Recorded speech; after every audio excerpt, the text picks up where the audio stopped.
దేవుడైన యెహోవా స్తుతింపబడును గాక. నా దేవుడు అబ్రహాము యెహోవా ఏం చేస్తాడు? కృపయు సత్యము కృపయు అంటే అడగకుండా ఇచ్చేది.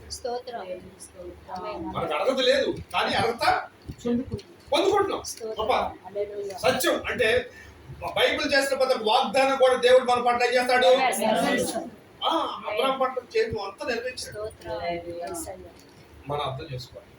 ఇప్పుడు ఇక్కడ ఏముందంటే,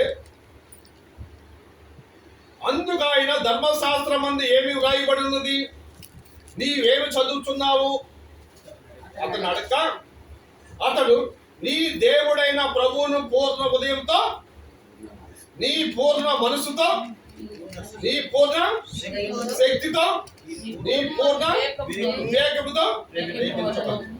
తర్వాత ఏముంది? ఇందువల్లే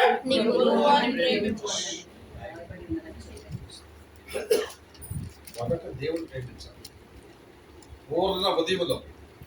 ఏ మాత్రం ఎవరికి మధ్యలో దేవుడి విషయం వచ్చినప్పటికి ఎవరు కూడా మనం ఏం చేయకూడదు, చోటు.